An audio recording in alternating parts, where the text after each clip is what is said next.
We moved it from the white just a shop. Nothing wrong with it. Same thing. Okay. That happened. They requested it last night. Come on. Try to be like y'all. Yeah, I'm just trying to keep up with you, man. Come on. Jay's got the perfect slogan. I love it. Okay. Mr. Manager, are we ready to proceed? Ladies and gentlemen,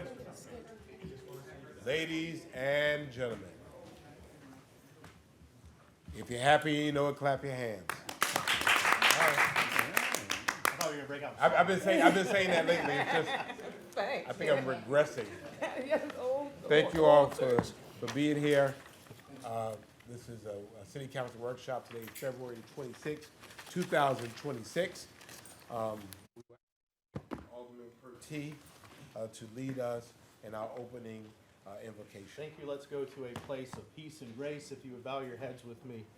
Heavenly Father, creator of all that is known, we come to you today in this Lenten season, a time to pause, a time to reflect, and a time to reset. We ask that you grant us humility and grace as public servants. Help us to heal as a nation and as a community and as children of our great Creator. During this time, may we be reminded that sin is not something that should be punished, but rather a sickness or a wound that should be healed. Lord, open our minds and hearts knowing that titles are temporary, but kindness is eternal. In this Lenten journey, remind us to lead with humility and with grace, Lord. All this we pray in the name of God the Creator, Christ the Redeemer, and the Holy Spirit. Amen. All right, thank you all so much. Again, thank you all for being here. Today, we have from the city manager a very special introduction, followed by our public safety update, continued from 2 weeks ago. Community benefits that was on our vision board, and we're made substantial progress toward that. And then, do we have a need for an exec session today? Okay. All right, Jay. All right, so we don't have a need for exec session, and then hopefully a relatively uneventful council meeting. So, that being said, Mr. Manager. Thank you, Mr. Mayor, council, good to be with you this morning. Alderman Pertee, beautiful prayer. Thank you. Lots of fun stuff today for our workshop, and really want to make it focused on eliciting your policy direction and guidance for us as we move forward on some key initiatives. But first, I would like to introduce to you and to everybody our Chief of Community Services, Ashley Marshall.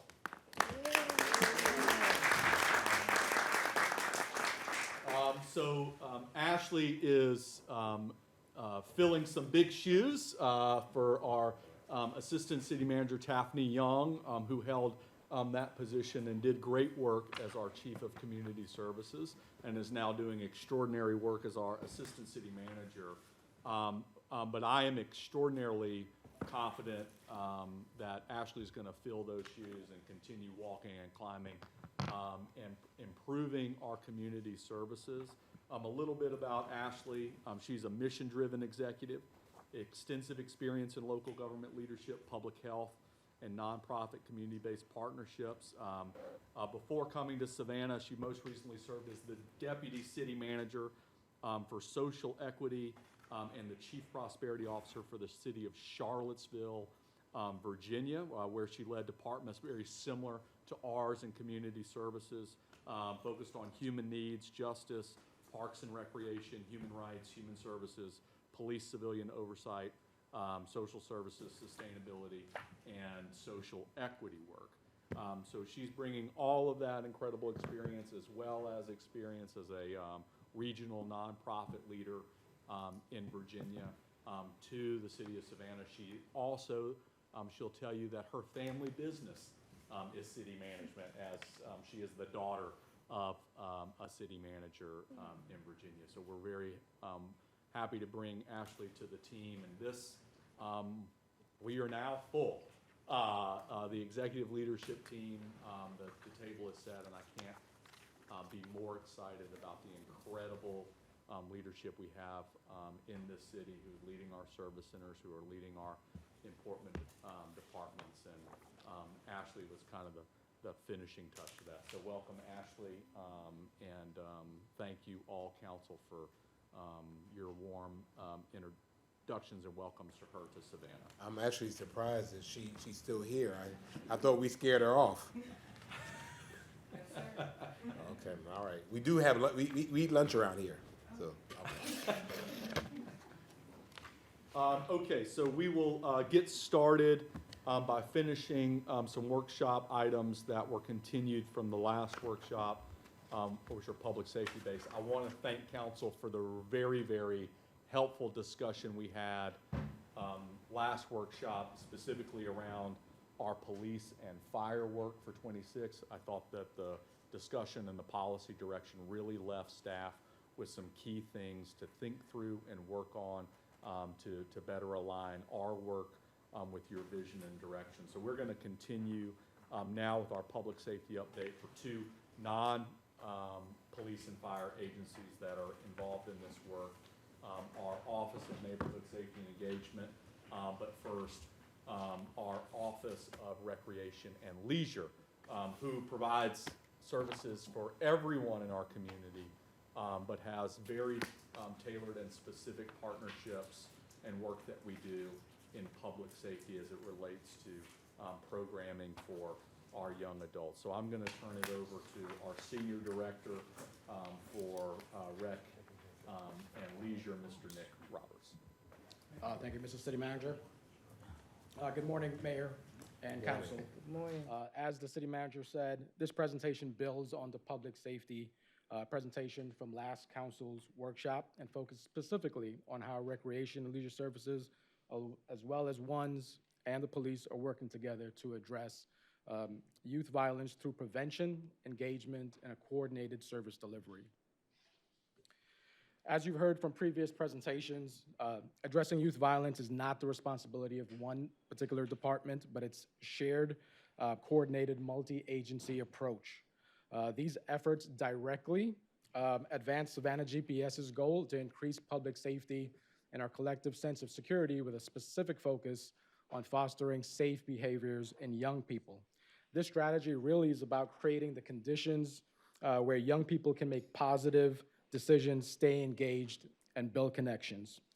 We prepared a graphic that you see there with the arrows that outlines how recreation, PAL, SIP, ones each contribute distinct but coordinated lines of effort in achieving the goal. Recreation and Leisure Services complements these efforts by providing daily structured programs and services for youth ages 5 to 18 and serves as a foundation for consistent engagement. Again, recreation serves as a front-end public safety and prevention strategy. Our work is focused on engagement and prevention, not enforcement. Our role is to provide structured, supervised programs during the out-of-school times when kids are most vulnerable. We take a prevention-first approach, which is centered on three things: safe spaces, consistent structure, and trusted relationships with adults. Our community centers and parks also serve as a community hub for supporting both internal and external partners in building positive, non-enforcement relationships with youth and families. For example, PAL programs operate within our facilities and are integrated into the city's recreation leagues. ONES provides enrichment program at our community centers and collaborates with rec staff on programs like our Summer Teen Nights and intergenerational program with our seniors. SPD also partners with us through 100 Days of Summer programs, as well as holiday and community events. That says Coffee with a Cop up there, but we also do that as well with adults. These efforts strengthens trust, visibility, and provides consistent engagement with youth and families. With regards to recreation services, our programs and demand also continue to grow. Our core programs, youth programs, which consist of athletics, summer camps, and aquatics, have increased approximately 45% since 2023. If you dig deeper into those numbers over the past 3 years, we've had almost a 42% increase in youth sports participation, from 1,980 participants 3 years ago to 2,804 in 2025. We've also had a 30% increase in summer camp registration, which is offered at 10 locations throughout the city. And there's been an almost a 50% increase in pool attendance over the last 3 years as well. Young people and families are choosing to participate in our programs and activities. Our community centers also maintain approximately 34,000 contacts in 2024 and 2025. Again, youth are showing up daily, they're being supervised, and they're engaged in structured programs and activities. We've also been intentional and provided targeted program to reach teens and expand opportunities citywide. Our Teen Summer Nights programs provide extended hours until 11 p.m. at 2 community centers for 10 weeks during the summer. Activities go far beyond basketball. This was formerly our midnight basketball program, and we really changed the curriculum to encourage more female participation. We've now included field trips, meals, enrichment programming, and social activities, again, to make it all inclusive of males and females. Again, this is also delivered in partnership with WUNS and PD. Our Coaching Boys into Men program is one of our smaller mentorship-based programs for our middle and high school students, which operates out of WW Law. This program focuses on leadership, accountability, and personal development through mentorship. It's designed to support youth not only recreationally, but academically, socially, and personally. One of the great things about this is as students demonstrate strong attendance, academic performance, and positive behavior, they also earn opportunities to attend events like Falcons games in Atlanta or Hawks games in Atlanta, as well as local museums to broaden their perspective and expose them to different environments outside of the city as well. Our girls flag football program was launched last year. This was in response to our participation data showing a trend and a need for more inclusive opportunities. 2 years ago, when we looked at the numbers, we had an 18% female participation in our youth sports programs. Since then, we've also expanded our cheer camp, included girls basketball divisions within our leagues, and we'll be launching our e-gaming program later this year in partnership with Georgia Southern. Again, inclusive of boys and girls. We are continuously evaluating our programs to align with community needs and are always looking to increase and expand access citywide. Recreation also supports public safety through youth workforce development. In 2025, the department hired 64 youth as lifeguards, camp counselors, and athletic assistants. One of these initiatives we started 2 years ago was the lifeguard training program, which starts as young as 15 years old. This program is offered during the spring break, again, when kids are out of school. It allows them to start the process earlier. We offer them paid training for their lifeguard certification and then hire them for the summer once they have that certification.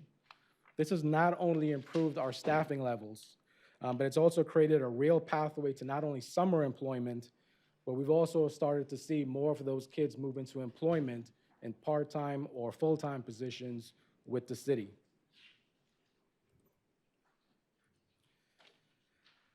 Again, recreation does not operate in isolation.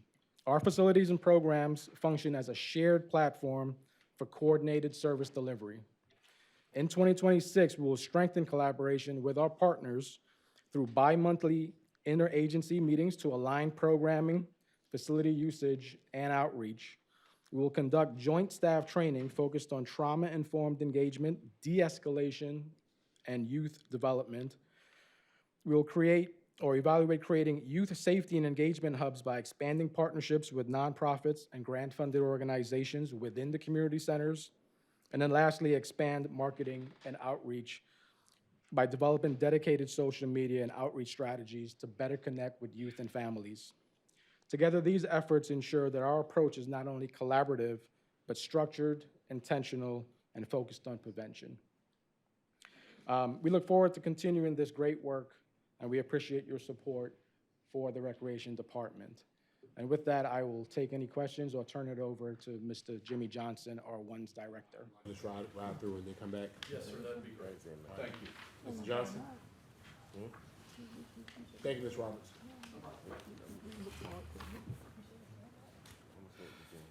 Good morning, Mayor, council members, city manager's office. On behalf of the staff in the Office of Neighborhood Safety and Engagement, thank you for your continued support of our programs, engagements, and efforts to keep our city's youth and young adults safe, hopeful, and engaged. Your support and investment in WAN shows a commitment to prevention, intervention, and redirection as a critical and valuable arm in the public safety ecosystem of Savannah. Thank you personally on behalf of the grandmother who did not have a solution to save her youngest grandson from falling victim of being a victim or perpetrator of gun violence, such as his older siblings, who she has been forced to raise due to the passing of their parents. This young man now is employed and enrolled back in high school, pursuing his high school diploma. Thank you on behalf of the 100+ young ladies who face trauma stemming from abuse, low self-esteem, and socioeconomic pressures, who are now being equipped with the tools and resources to develop resiliency in spite of their circumstances.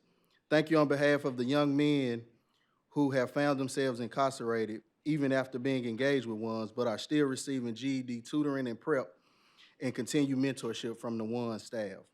Thank you on behalf of the citizens of Savannah who voiced concerns of community safety issues in their neighborhoods, where WANs has assisted our other partners in our public safety ecosystem in addressing those concerns rapidly. Lastly, thank you for supporting the mission of the City of Savannah's Office of Neighborhood Safety and Engagement, which is dedicated to reducing youth gun violence and increasing neighborhood safety by working with our local government, our justice system, community partners, and concerned citizens to build awareness, engage in outreach in youth and families, and connect individuals to services and supports and opportunities to advance them towards positive outcomes.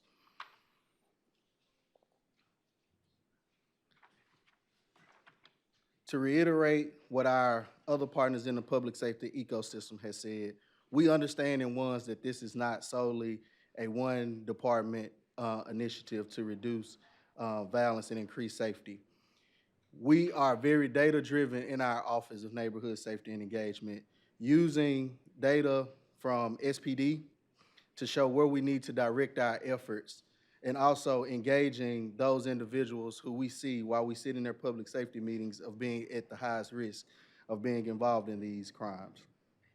We also participate in community walks along with our other public safety arms in our ecosystem. We coordinate community cookouts and community resource fairs. Brief description of some of our most impactful programming in 2025, our Real Talk sessions. We go into the high schools as well as middle schools, and we have bi-weekly engagements that has a structured curriculum that fosters critical thinking and conflict resolution skills for youth violence prevention. Our Grow and Glow pilot program, it was designed to empower young ladies 12 to 19 by providing relevant and impactful career education and mentorship resources. Our Young Artists of Savannah United is a 7-week program designed to teach, motivate youth to find their voices through the theater, and also helps us to utilize those young voices to relate to their peers and to deliver a message of violence awareness. Our Path Forward program is structured year-long redirection program. It was initially an 8-week intensive program, but we redesigned it to be a year program. So after that 8-week intensive period, those young men continuously receive mentorship, and a feasible success plan is created for them, and we help them attain those goals in that 10-month period. Our neighborhood improvement teams, this program, which runs during the summer as part of 100 Days of Summer campaign, it promotes wellness for our youth and young adults. It bridges the gap between our generation of youth to our generation of elders in the community by allowing them to assist those elders in their community. It provokes positive neighborhood beautification activities, and it provides them with basic income to offset some of the costs for them and their parents. This is very essential when it's getting ready to go back to, when they're getting ready to go back to school, kind of help offset the cost of uniforms, supplies, and anything that they need. Our high-risk youth response, this is our office response to incidents of gun violence involving our youth and young adults 12 to 25 to disrupt any possible cycle of violence by reducing the probability of retaliation. Our impact from these direct programs in 2025, through our 4 direct programs, that's Young Artists of Savannah United, Path Forward, Neighborhood Improvement, and Grow and Glow, we enrolled 244 youth and young adults in those programs. We had 1,758 engagements total, and 676 were unique engagements, meaning those were one-off touches with those individuals. Our high-risk youth response, we had 60 responses or referrals, engaging 100 youth and young adults. Out of that 100, only 3 re-engaged in violence, either as a victim or a perpetrator.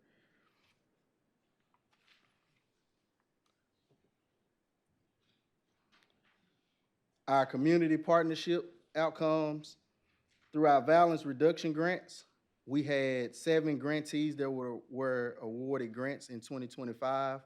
They held a total of 659 sessions around youth violence reduction.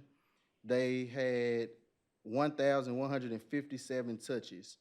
Going forward in FY26, we increased those number of grantees from 7 to 13 to increase the number of sessions as well as the individuals that we are able to serve.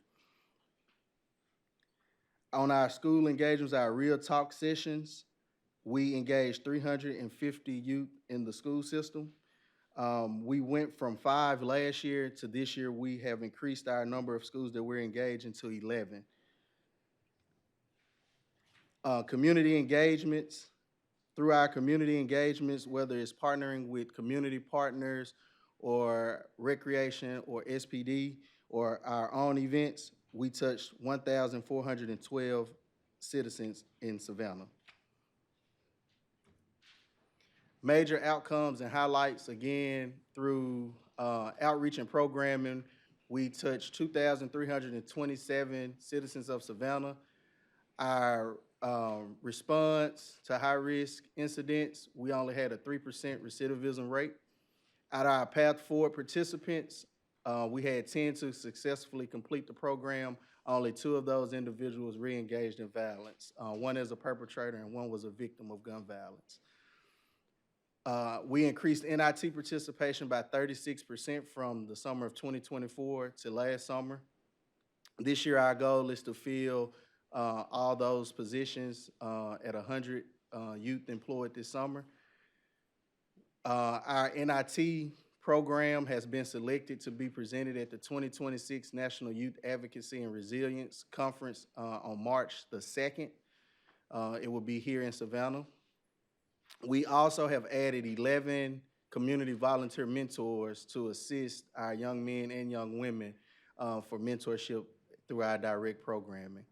Through our VRG, again, our violence reduction grants, we served 1,157 youth and young adults through 659 sessions. Our upcoming events, we have our spring extravaganza, which will be held the Saturday before spring break kicks off. We will utilize this time to bring awareness to youth violence, as well as promote our summer programming through REC, SPD, as well as WANS.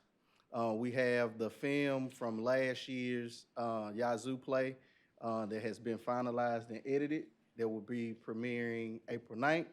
And then our upcoming Yazoo play, stage play, will be in April the 18th.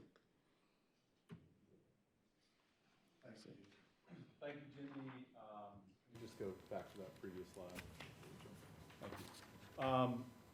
So before we get into question and answers, so this is specifically related to public safety. Obviously, WANS is 100% public safety related. Recreation, there's far more programming that REC does. We've presented some of the numbers, some of the data, and the purposes around some of our programs and some of the outcomes that we are able to share with you today. What would be helpful for staff as we continue to go on is to hear from council about where they want to see us continue to make progress on, areas where we may not be doing specific work now, but you want to see us do specific work in the future, and areas where you're seeing us do specific work, but you're not seeing results from that work, and that we may want to think about different approaches. So those would be helpful frameworks for us to continue to design public safety programs in our non-policing efforts to make a difference with violent crime and community violence in our community. So that's my ask, and we're available to answer any questions and participate in this discussion. Alderman Percy. All right, I guess I'll start us off. I rolled my sleeves up because it was a little warm in here, but I guess I'm gonna use this kind of as a segue. It feels good now, the air's on. Turn it on, But now I'm rolling my sleeves up for a different reason, because this is where the work gets done, okay? What I was looking at, and I was crunching some numbers, we got 36,000 roughly students in Chatham County. Right of that 36,000, add another 15,000, and that's the people in the city of Savannah that are between the ages of 19 and 24. It's a lot of people. It's really a lot of people. When you start talking about engaging these folks out there, these young individuals, one thing I would like to see, and I'll tell you this program is highly successful. I love it. I think it's extremely important. Oftentimes we hear folks say, well, the police need to do this, and that. But what folks in the community don't understand is you're not going to police your way, and I know the mayor said it 100 times or more, you're not going to police your way out of gun violence in a community. It's just not the way it works. This is a holistic approach. It takes community partners, it takes different organizations, and it takes successful programs like this. So one thing I would like to see, and then a question I have, is the school always talks about attendance matters, right? That's their big slogan is attendance matters in Savannah Chatham County Public Schools. I think partnering with ones in the Attendance Matters initiative, getting the kids back in the schools and off the street, I think is going to be a major benefit to seeing not only a reduction in some of our crime, because as we know, there's a correlation between kids that are skipping school and some minor offenses, but also the sense of, hey, I'm bored, what do we do? And when boredom hits, my grandmother used to say, idle hands are Idle heads and idle minds is Yep. the devil's workshop. So I think that would be a very successful outcome if we were able to partner that way. The other question I have really regarding the ones offices, how many people or employees do you have in the ones office? So right now, we're currently at 7. One is an administrative assistant, but when you're talking about the boots on the grounds, as far as the activities go, we have 5. You need more. Yes, sir. So that's something that we should discuss as I know it's early in the game, but just keep that in the back of your minds as November approaches at the end of this year, because to me, this is an important part of getting the work done. And in order to get this much amount of work done for even 15 or 36,000 individuals, I mean, it's gonna take a lot of bodies. And I said it just like the police department last time. I mean, we wanna make sure our staffing numbers are good. We wanna make sure that we're hiring quality people. And the only way to keep our youth engaged is by having folks in the community. And I love the neighborhood interactions that y'all do, especially when, the neighborhood engagement or the improvement team, neighborhood improvement team. Programs like that are so important, getting out there and meeting our folks, our youth, where they are. And I think that's the biggest thing. We can go out in communities and grill hamburgers and hot dogs all day for blue in the face, but getting out to where all these kids are and being able to actively engage them is important. And it's hard to do that throughout the city with just 5 people. So I think, Mr. City Manager, as we look forward and look ahead, maybe some recommendations of where we may need to be moving forward. And just to, council, carry my budget book with me, has funded 3 additional and authorized 3 additional ones office. So we're in the process of working through those. We also have to get some additional space for those ones teams, but there are 3 additional boots on the ground authorized FTEs that will be adding to the team this year. And this might be a question for you, City Manager. And this is both into the ones and the recreation program. What is a maybe reflective question, maybe you might not be able to answer it this time, but what is the biggest challenge that you are seeing for these, that you're meeting, that we might be able to help as a council, whether it be policy or budgetary or whatever? What is the biggest challenge you are seeing to make these programs reach their full potential and able to actually benefit to their full potential the community? So I can offer my perspective as an administrator, but I'd also love for Jimmy to offer his as the leader of the work on the ground. I think for us in Savannah, partnerships are so key. We only administer a segment of the public services in the city and the county. And when we talk about public safety, we have a justice system. And when we talk about public safety, if it overlaps with youth, we have a school system as well that we need to be strong partners with in order to provide the right incentives and deterrence and programming that might make a difference in young people's lives. So I think the more we can emphasize the importance of those partnerships between all of the systems of government and the better relationships we have with those systems of government and the more aligned we are in this work, I think the further we're going to get. So that's my perspective as a administrator, and I'd love to hear Jimmy's as a practitioner. So just to reiterate what you said, I've been impressed since I came here about the resources and the level of collaboration here. One thing that I looked at over my first year was being more data driven. So we can have all of the resources, but are we deploying them strategically to make a big impact? So that's where looking at the data from SPD, meeting with student affairs at the school system as we have just recently, to see where they're having their issues with our youth, so we'll know where to deploy all these rich resources to. So that's the hurdle that we're trying to overcome right now. And I think once we get to a place to where we see where we need to direct our efforts, we can be more preventative, as well as being enhancing our intervention efforts as well. So. Mr. Melvin, I wanted to ask about Nick too. What challenges they had for recreation that maybe we as a council can look at or address? I think one of the biggest challenges we've had, but we've taken steps to address it over the last 3 years, has really been the infrastructure. A lot of our parks and a lot of our community centers really have been modernized or continue that modernization process over the last 3 years. We're also bounded by our program capacity in terms of youth sports sometimes might be restricted just based on the number of lighted fields, or not having a track facility, or relying on the BOE for space and availability. Some of those things have been major challenges. Even Wi-Fi or fiber running into some of our older community centers have been a challenge, but those things are in process. IT is doing that or began that process last year. SPLOS has a number of major sports complexes projects that are part of that. So I think there are steps that have been taken to address some of those challenges, even in terms of a recreation software system, where we've been sort of challenged in terms of implementing that because we didn't have the bandwidth or the speed within the community centers.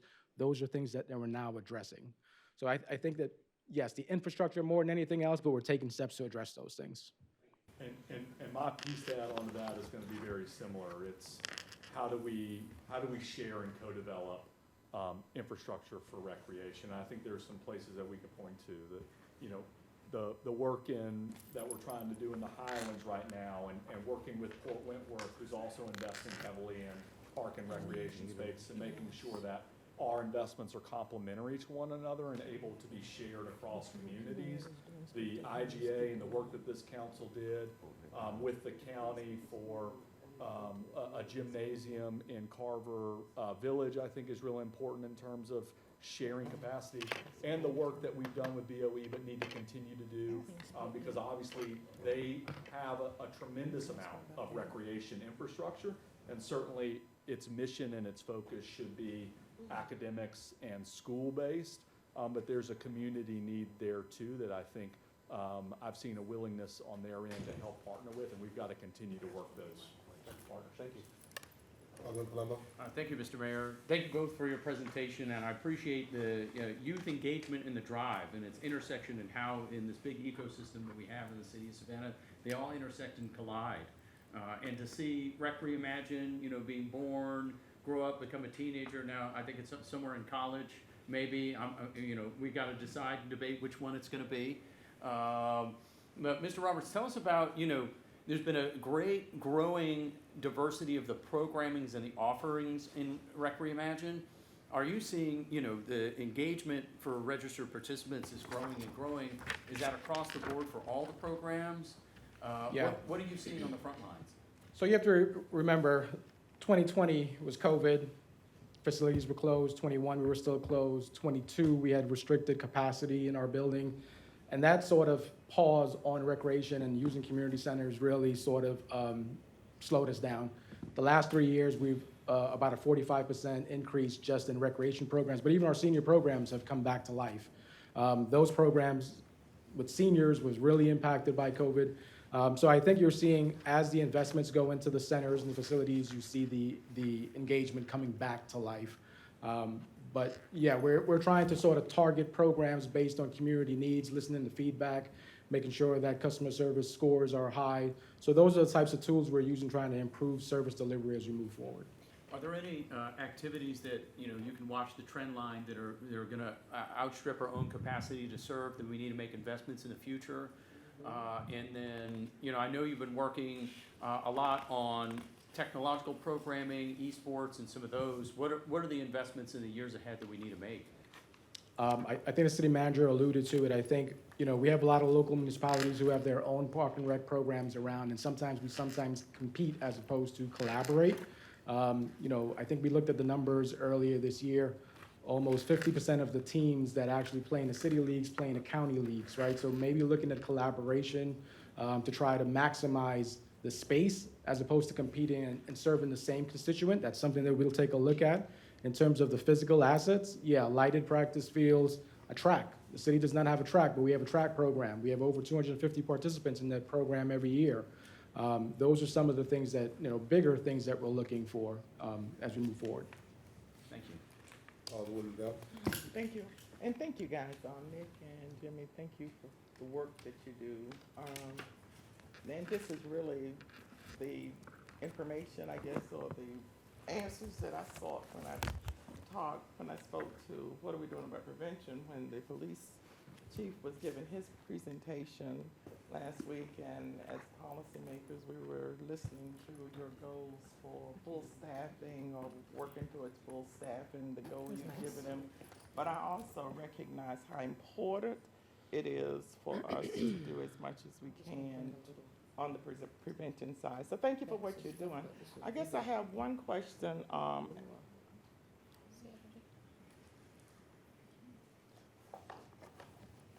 I have one question as it relates to recruiting. Are we proactive, or do we wait for the kids to register for the programs? For both of you? Well, I'll say we have a core set of programs that we offer year-round, and the benefit of recreation is we're able to scale much larger than a one's office or a SIP or a PAL. So we have those core services and programs that run year-round, and they run consistently. Some of those are just, we're able just to get word of mouth. We do flyers.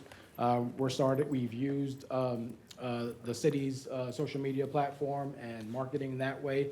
But really, one of the things we really want to do is have a dedicated social media strategy for youth and engagement.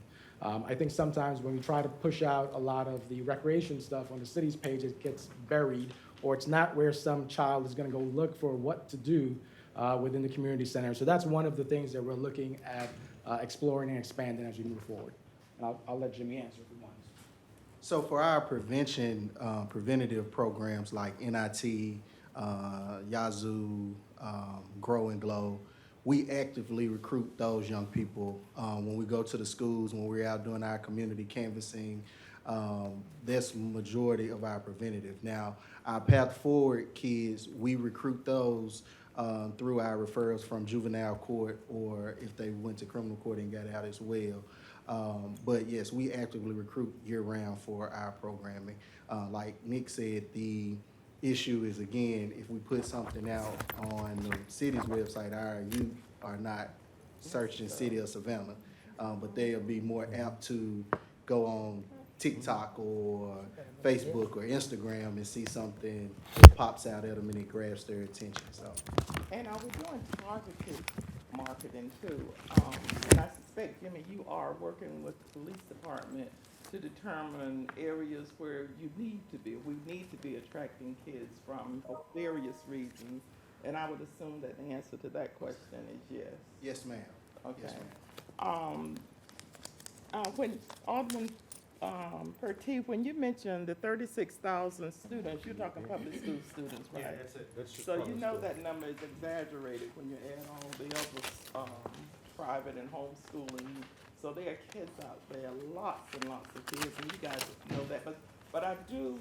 You gonna say something about that? No, I was gonna say that we utilize the Peach Jar, which is also a marketing outreach that the school uses. So we'll sometimes, we have a membership where we'll send information out to the school system via that service as well. So we do target market to the school in that way. Okay. And last, I do feel, again, that as much as we can, as many activities as we can promote for youngsters during the summer, the better, and as many as we can provide for us. Also, that you're working with, partnering with nonprofits in their activities as well. So that's another reason I feel that summer employment is, we prove that actually does lower those crime stats, which is what we are seeking. So we're working very hard to make sure we provide a summer employment program, paid employment with the business sector for this summer. So, And let me just plug real quick. We have our lifeguards positions posted right now. We have our lifeguard training program, which will be offered during spring break. Even if you don't have your lifeguarding certification, you can go on and apply, and then we'll pull the applicants that do not have their certification to go to that training during spring break. Lifeguard pay starts at $21 an hour, which is really, really good for high school students. very good. Yes, and that's really, that word of mouth between just kids working and spreading has sort of led to more and more students coming in. It's also led to more and more of them transition into full-time positions at the community centers. So now you have kids that are from the neighborhood that other kids are seeing, oh, how did you get this job? And that's sort of the slow process we've undertaken the last few years to really get youth into the community centers as employees to be reflective of the neighborhood that they serve. Thank you, guys. Thank you, Alderwoman Shabazz. Yes, I want to thank both of you, thank the city manager, and Mr. Roberts and Dr. Johnson for the work that you all have been doing since you've been in your capacities. I did get that right, Dr. Johnson. Mr. Johnson. Mr. Johnson? Okay. But speak it into existence. I know how to do that kind of stuff. So I want to thank you all because what I have witnessed since you all have taken your positions with the city of Savannah, and as you both say about the data speaks for itself and tells the factual story of what is happening in the city of Savannah. The increase of everything when it comes to with our youth and our seniors have been just past the bar. And I just want to commend you all on your work. With the One's office, I talk with periodically some of your staff, and it's just amazing to me that because you all are out of uniform and how you are touching the children who no one else wants to touch. So, and they are talking back to you all and responding back. I believe if you can save one, you're doing a whole lot, but you're doing more than one. And you're just reaching those, we're talking about the marginalized, the set aside, the left out, the ones that no one want to go and talk to. and you all are digging deep into the community to our children in that area. So I'm pleased with that work that you all are doing with our children and saving our children. And I heard you say that even the small percentage of the larger percentage that you do serve, the recidivism of those are the ones that are incarcerated. You talk about the incarcerated ones, that small percentage, 3% or 2%, that you are not taking your hands off of them, that you are even keeping your hands on them and to help to guide them to get their GEDs and things of that nature. Let me tell y'all something. I don't know when anybody is thinking about saving our children, but when we are doing this type of work, we are doing a great work, Mr. City Manager. On the recreation side, I witnessed for myself. We talked about Assistant City Manager, not Chief, but Assistant City Manager Young has worked so extremely hard for so many years. But I witnessed for myself when I went out to the opening of the 100 Days of Summer at the pool. I just sat there in amazement. All of these children, and the majority of them who were out at the pool were outfitted in lifeguard uniforms or whatever y'all wear. And we are paying these young people. It was just like a pool full of them, but they were the lifeguards.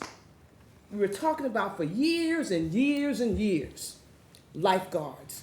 The reason why our pools are not being opened, the reason why the services are not there, because we did not have lifeguards. I'm not saying anything else, Mr. Mayor. Thank you all so much. Thank you, Alderwoman Wilder Bryan. I'm excited. Good morning. So Sunset Boulevard, I don't have anything to say about y'all. I appreciate y'all. The 2 months into our 2026 budget, the citizens in the 3rd district, the mighty 3rd district, get to see a return on their investment. Thank you for revitalizing Sunset and the splash pad that we get to vote on today. So, Mr. City Manager, the question that I have, since we're putting all of this money into our rec and stuff, can you tell me why in that budget we can't add cameras? I would want cameras in the parks. And so that would, the dumping, the vandalism, we gotta be more vigilant. We can't keep investing, because over in Sunset Park, we've been over there before. We talked about it, we had a chain link. Anybody can pop a chain, that's what they did, right? And so they got people parking back there. We put lights up there. They broke the lights. It's a lot going over there. And so they're excited about that. I'm excited that 2 months in our budget, we're doing the thing. So our capital project and that, and so I don't have anything else to say about that. I just want to make sure that we take care of our equipment. And so the best time to do that, sir, is to include cameras in the budgets. For me, that's my suggestion. I can bring council back some options. We have a contract on the agenda today it's our annual contract for the platform that manages all of our citywide cameras, our traffic cameras, our public safety cameras, our security cameras inside our buildings. And I can talk about what that would add to bring to all of our parks, but also have a policy discussion about Yes, sir. where So, we're putting city cameras and what the purpose is. And for once, and can we reflect back to your engagement? Have a couple of questions, right? And so I see Savannah High and Beach. Can you tell me why the other schools aren't on there? Is there a reason for that? Yes, ma'am. Because I have 2 other high schools in my district. If you So, have- yeah. If you remember, we started with 5 Yes, sir. last year. We've increased to 11, so now we have added Jenkins High, Myers, Mercer, Savannah High, Windsor Forest, and Hubert. Okay, you So- answered that question. So we're Thank you, sir. currently engaged in those schools now. All right. And the other question, Mr. City Manager, you said something about space, additional space. How many people do you have in your, We currently have 7 individuals in the office space that we currently have. so, 2 of the people that you engage mostly with is Beach High in Savannah High right now from this particular report. And so when we talk about space for them, I talk about it all the time. I'm at the park all the time, and on the second floor, there are spaces that aren't being utilized. And I'm hoping that we could get some synergy and maybe let one of the people from the staff, since you're not full-time, but especially when they're getting out of school. Because I'm looking at the numbers, I think Savannah, you engaged, what was that? Beach had 101 engagements, right? And Savannah High had 54. Well, because I'm very visual over there, I know there's a lot of traffic and a lot of fighting after school. We have to make sure that there's some synergy in our departments and that they are fully proactive. And so if they're on the east side and you have to go and engage to the west side, why not have somebody there, at least part-time, and especially when they're getting out of school? That's just a suggestion, because I'm working in those communities. I know that kids love structure, and somebody needs to be there should something happen, you know? That's a really helpful suggestion. Yes, right, and we got the space, we're building all of these new, I can't wait until we cut the ground in March for our new full-size gymnasium. But those buildings mean nothing if we don't have the programs to match what we have going on in these communities. We can spend, that's just like, we can put a policeman on each corner, but if somebody wants to kill somebody in their house, there's nothing that we can do about it. So I just want to be proactive, and thank you for answering that question. And just moving forward, the tools that we have, the money that we spend, again, Mr. City Manager, the information that they give, the general public, we got to do a better job of letting people know exactly what we do, and even the staff, right? So that we can, I'm hollering and screaming for you all the time because I appreciate what you do in the 3rd District. Can we do better? Can I do better? Yes, but we have to utilize the spaces that we have, right?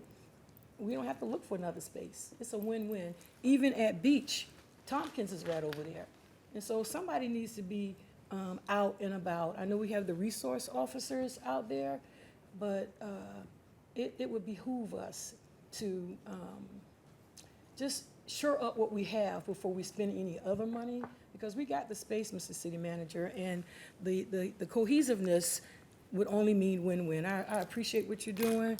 I'm looking forward to more visibility so that our citizens know that they're getting a return on investment, and they're just not words, they're actions.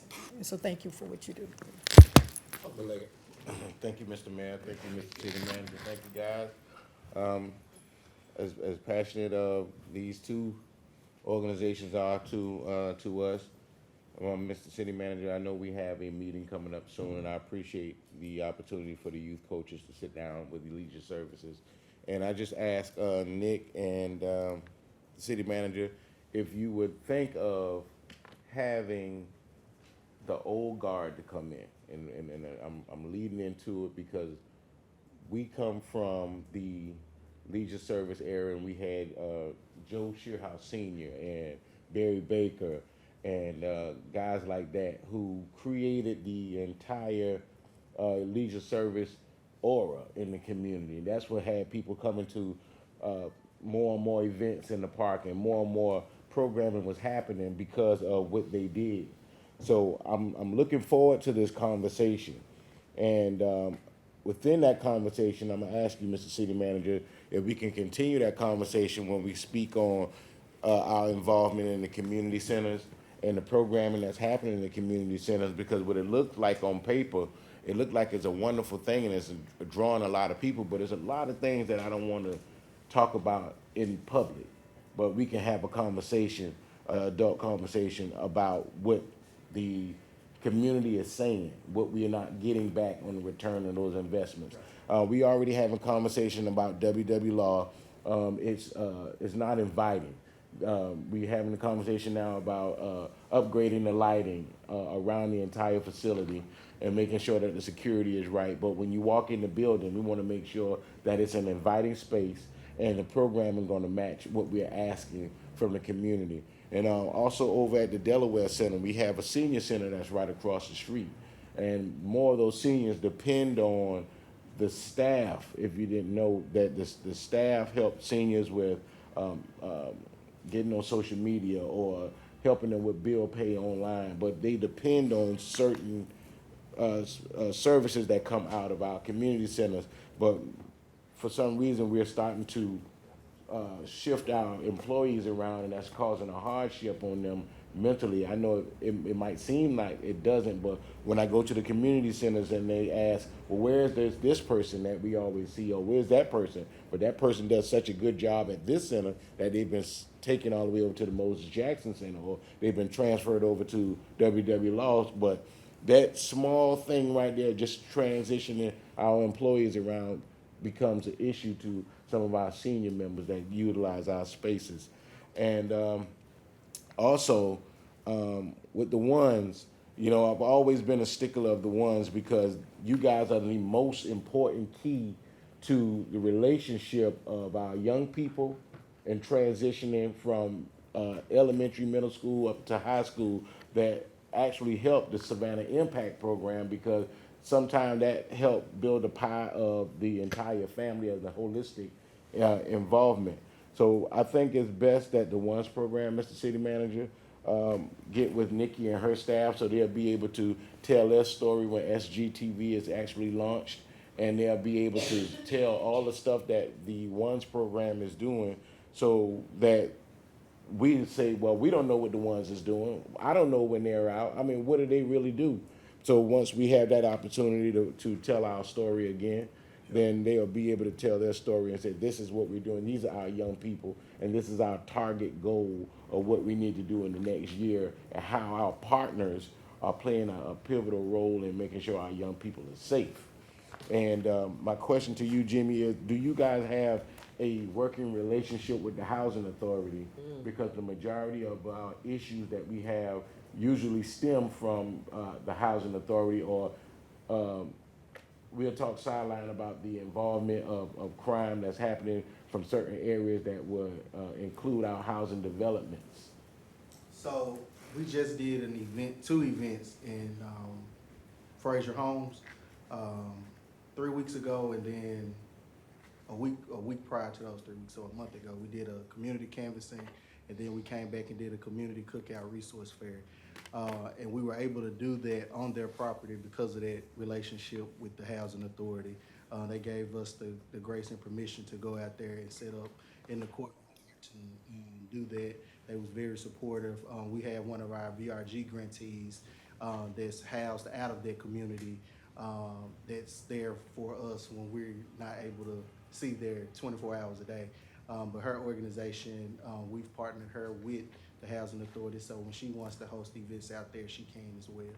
Okay, thank you very much. Mr. City Manager, and then my last thing, I think you or the mayor both can answer. I know staff is working hard and diligently in different levels to find out, for me, what happened to, and Nick, you might be able to answer it, what happened to all of the East Side Concerned Citizens memorabilia that was thrown in the dumpster. I need that information, because that historic information and that information is what really built the neighborhood of the, what built out our neighborhood, and that has a lot of vital information there for our seniors and their families, and what the plan was for the 20-year. You said it was thrown out? Yes. So I think, Taffy, if you can talk through some of the, on the East Side Concerned Citizens, archive and paperwork, if you don't mind. And as she's coming up to talk, I think, so Alderman Leggett, I know that you and I have talked at length and often about the work of Recreation and ONCE as it relates to public safety. And Yes, I think sir. that your perspective is vitally important there, not only as a championship coach, Yeah. but also as a community advocate and somebody who does violence interruption and disruption in the community already. So I think that, so a few things on your feedback. One, when you asked yesterday about how can we integrate some of the old guard Mr. Baker, Mr. Shearhouse, and others, absolutely. I'm gonna reach out to them personally and ask if we can talk about the evolution or, you know, where things were in recreation in that era, where things are today, how we can learn from that era to improve today as well. And I think the team is absolutely looking forward to that. We've talked a lot about rapid response for the ones office. I know that rapid response is a part of the programming that they have right now. They're not in front of cameras and they're not doing public engagements, and maybe that's something that we'll continue to talk about, but also want to be able to build with you and council what rapid response looks like for the ones office and what that visibility does look like, so that we can continue to build stronger and better inroads with the community as well. So I think that's absolutely helpful. And one thing that, just to the movement of staff, I think the comment about the disruption it has for our seniors and the sensitivity that we need to make there is spot on. And I actually had not thought about that until you said that today. So thank you, and we'll work on how we can better address that. I'll let Taffany talk about the concerned citizens. Okay.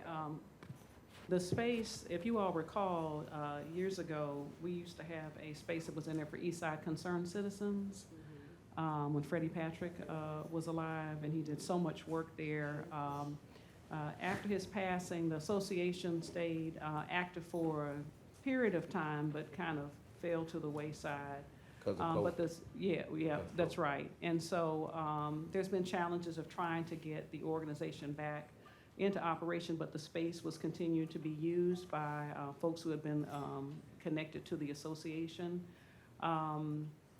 Last year, and I'm trying to think of the timing, there were a few people that continued to use the space for, I think, more social type gatherings and so forth. And they were cleaning out the space, the staff was cleaning out the space. The daycare, as you all recall, had closed. And we were taking on renovations in the facility, the kitchens being redone and so forth. And the organization representatives that continued to use the space were given about a month to go through the belongings that were there. And I'm just getting an update as to what has happened with the more important records. And the staff have taken those records and provided them to the City of Savannah Municipal Archives. I'm looking at a record, we have now recorded it as a record series. There are 3 records, cartons records, 7 oversized boards, 151 digital items. So we do have a collection. I think what we need to do is probably get with the representatives of the neighborhood, and then. The representatives actually is myself, and I spoke with Faye DeMassimo, that we were actually in process of creating a new neighborhood association because the president there had moved out of the neighborhood, and she gave all the responsibility away. But being that the members of the Eastside Concerned Citizens of age, they're seniors, and we were actually having conversations. The only thing I'm saying is, as sensitive as those items were, I think that a conversation with the alderman or the at-large in that district or the mayor would have been a good conversation to have, to say that, okay, what do you guys know about this organization? So that we would have said, well, let me reach out to somebody, or I'll take possession of it, so that those items, because Freddie Patrick was a staple in that community, and the work that he did was, I mean, you can't really throw it away. It was a lot of that stuff that we're still holding on to, some stuff that I was looking for, that I asked his spouse about, that was in there. So I don't know what was in there, what's not in there, what has gone. I understand you guys have the pictures, and you guys have some large boards, but some of like the legal papers or something that has been in the file cabinets, minutes, stuff like that we can go back to, that when we recreate the neighborhood association over the Eastside Concern, then we can go back to it and create a new bylaw. So Alderman Leggett, maybe there's an opportunity if we can get together offline. I think that we have a number of ways of rebuilding some things. You're absolutely right. He was a staple, and actually Eastside Concerned Citizens as a part of the Neighborhood Leadership Development Program, was one of the stellar programs that really ended up offering services. So I absolutely am there with you. But I think we also may have some records because of our neighborhood certification program that we may have retained. So I will get with Carrie to see if we also have some of that in terms of their bylaws and all of that stuff. And then we'll get together and see what we have. And I love the idea of the association coming back. So I'm happy to work with you on that. Thank you. Excuse me. Alderwoman. Go ahead. Oh, excuse me. We talked about it earlier. Ms. Williams is over at WW Law, and Dietrich and I shared that. There isn't an active senior citizens, meant to ask you that about recreation, how, we talked about offline, but we want to add that back over. I'll talk to you about, okay? All right, thank you. Regarding this? Yes. Okay. Zach, you might want to get with, Bill Durst too, because he may have he worked with Frederick Patrick during his era, so he may have documented. he don't have that. What kind of work they did there? Okay. Well, we'll, thank you, Taffy. I think that, I knew she'd have the, right next steps on that. So we'll see, I know that many items were archived, and we'll see what else we can rebuild and work with you on that. Thank you. Alderwoman? Thank you, Mayor Johnson. Thank you both for your presentations. Nick, let me ask you about your community centers and your after-school programs. What type programs are you offering in the community centers? I know WW Law is going through some transformations in other centers, but my main concern is the after-school kids cafe. Do you all still do that in the community centers? Yes, we do. And if you do, how are they getting the food? And is there a budget for the food? And how does that work? So we are continuing to do the Kids Cafe program. The program does, actually, it's in partnership with Second Harvest. Okay. So there is no cost the city pays. It's a partnership agreement we have with Second Harvest. The only requirement is that we have a sustained number of youth that we're able to serve, which the number is 20. So I think right now, just based on the numbers we have in the center, the program is offered at 8 different locations throughout the city. At 8 different locations? Correct. Can I get the list of those? Absolutely. As well? Also, is there a budget for repairing the community centers? And I'm concerned about Tompkins Community Center.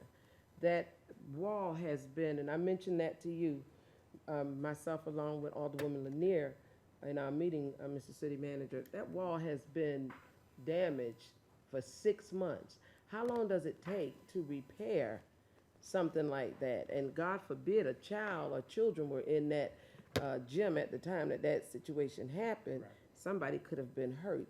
It could have been fatal. So how long does that process take? You're absolutely right. It should have been repaired prior.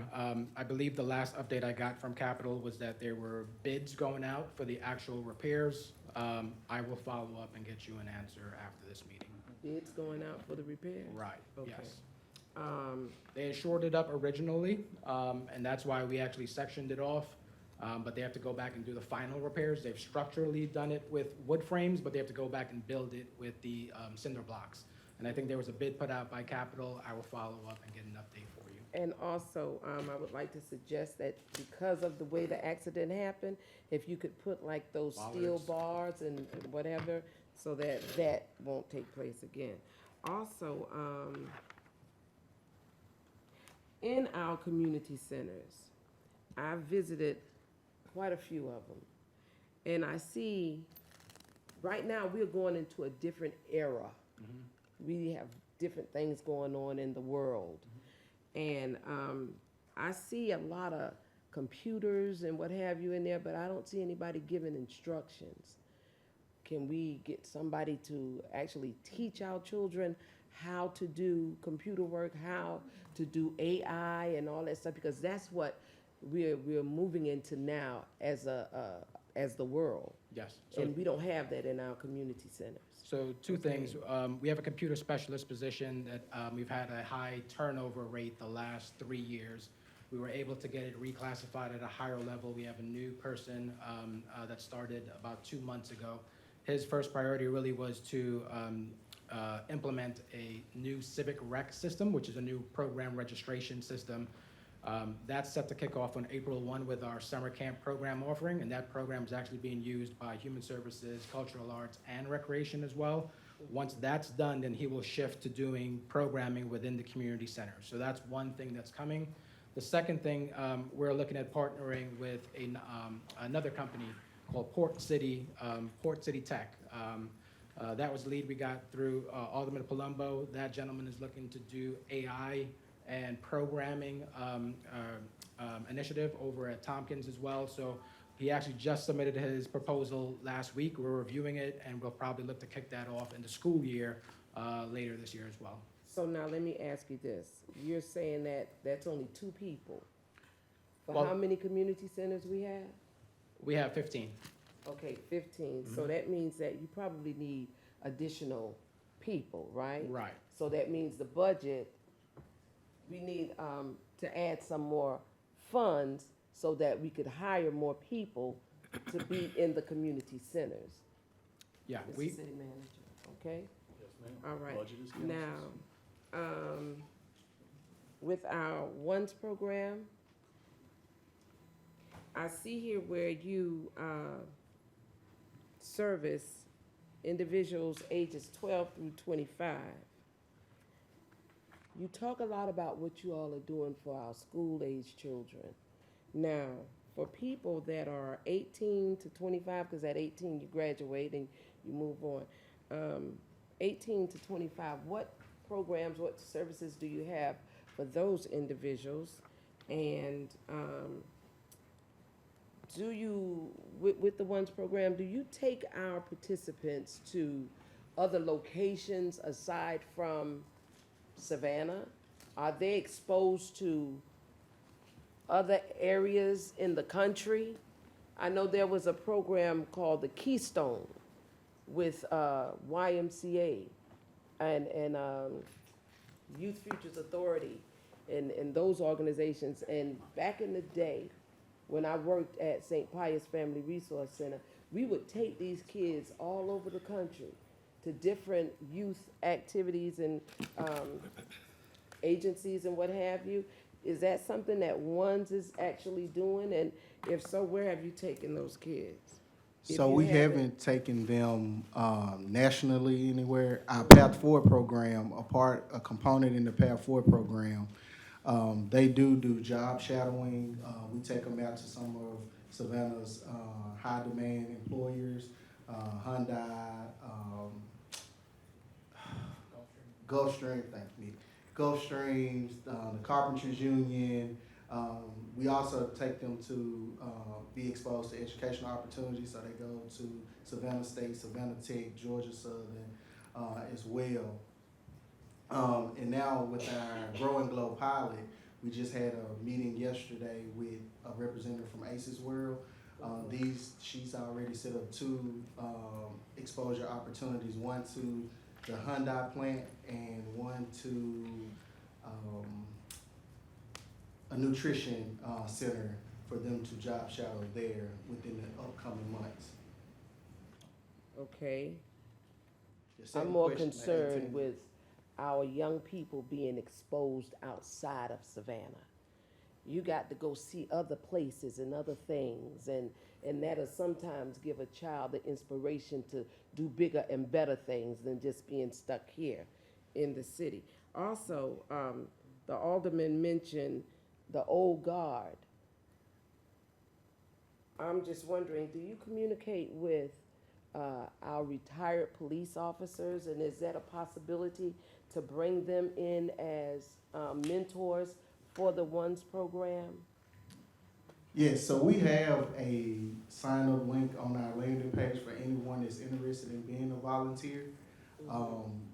They do a background check through Human Resources to make sure.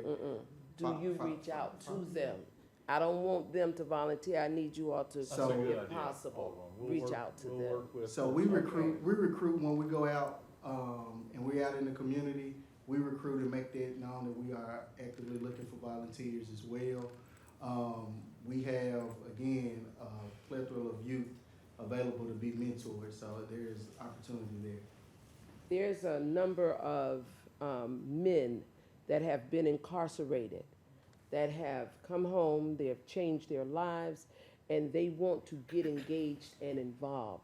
Is there, I know with the Board of Education, and you can correct me if I'm wrong on this, where if a person has a felony conviction, they are not allowed to go into the schools and mentor or talk to the young people. Is that correct? Okay, is that a stipulation with the ONES program as well? And if it is not, then I need to get with you, because I know there's a group of men that want to actually talk and try to deter the activities that these individuals are engaged in. So out of that 11 mentors that we have, 5 of them are formerly incarcerated males that are now entrepreneurs in the city. And we, again, they do a background check through HR to make sure that they can work with children. Because they are more relatable to the individuals that we're serving. So we get that they're gonna have some type of background issues, but long as it's not a background issue that prevents them from working with our children and keep them safe. And it's the volunteer program is structured, so there is oversight, and we get a log of their interactions and everything, so. Okay, I would like to have a list of those names. Also, everything is based on money, Mr. City Manager. And our recreation department is so desperately needed in our city. So I would like to see us put more resources, more funding. I know we're doing Recreation Reimagined, but for the programs that they're specifically talking about and that I'm talking about, I would like to see us put more funding in those programs, Okay, if well, I possible. think that's, Because I see we spend money on a lot of stuff, and I think if we spend additional monies, I know y'all get a whole bunch right now, but if we could put a bunch more, that would be great. Well, Alderwoman, all due respect, that's our budget. And so we approve, if we want resources to go there, then when the city manager provides us his recommendations, it's addition or subtraction. And so we put more money there, and we just have to, as a group, figure out where do we take money from. As I said, Mayor Johnson, Well, I'm saying, I would like to see more money but then, in our again, recreation department, Mr. City I'm saying, Manager, the city- okay? what I'm saying Thank you so is, much, I appreciate again, it. this council, every year, we have these opportunities to determine our direction. And so hence is our opportunity to be able to do so. But keep in mind, for all the other things that we ask for that we are absolutely important, have to be absolutely done now, you know, for whatever it is that we do, which is why I think the city manager's employed a very smart incremental approach, because some of the other things that we fund, that we say we want to receive funding, won't receive funding. So, we'll be, I'm talking, I'm talking, It can so, happen. no, it can happen, it can happen. The Yes. council has to have the will to do it, because at the end of the day, he implements the budget that we approve for him. So, I'm just For our saying that, children, so, let's put some more money into our budget for so recreation. that is absolutely up to council, and I would suggest strongly, we're almost getting into budget season, that when the staff reaches out, that becomes some of our priorities. Alderwoman Lanier, you had anything? Okay. Thank you, gentlemen. I'm sorry I missed your presentation, and I'm sure it's great. But I went through this, and I have a couple of questions and comments. Certain things have already been mentioned by some of you all. Hats off to Freddie Patrick, after we were on board, when we worked closely back in the early 2000s. His concept was to create an alliance. And he created, it was in Van Clark and 2 more neighborhoods, and we brought them all together. And so on the west side, we followed his lead and attempted to create an alliance with our CDC. And that's where all of this conversation started. So When his son got drafted, he went away for a while and he came back later, so kudos to Freddie. So the other thing is the gym with the hole, I wanted to mention that. Also, is there a home for PALs? Is there a Yes. location where they're working out of, or they actually go home? They usually work out of this kind of impact building. Okay, I know they started up in Cloverdale, and that was their sort of base. We had a conversation with the Housing Authority Director about the gym in Caton Homes. And of course, it's money, it's finances, but it's being used for storage in an area that is so much needed for what it was intended for. And the question came, would they sell it to the city for $1? So they're going back and look at that option. So I just wanted to mention that. The lifeguard, $21 an hour, that's fantastic. I was a little bit sort of surprised, maybe not surprised, that's not the right word. Perturbed, no, that's not the right word. But about the untouchable children. That sort of rubbed me the wrong way, because these are the kids that I deal with all the time, and I wouldn't want to put out that image that they're untouchable. They're glad when someone approach them, talk to them, put them to work, picking up trash or working in the garden, and it works. You just have to talk to them and not feel like they're untouchable. You could touch them. So I'm sure you all are not taking that approach, and thank you for that.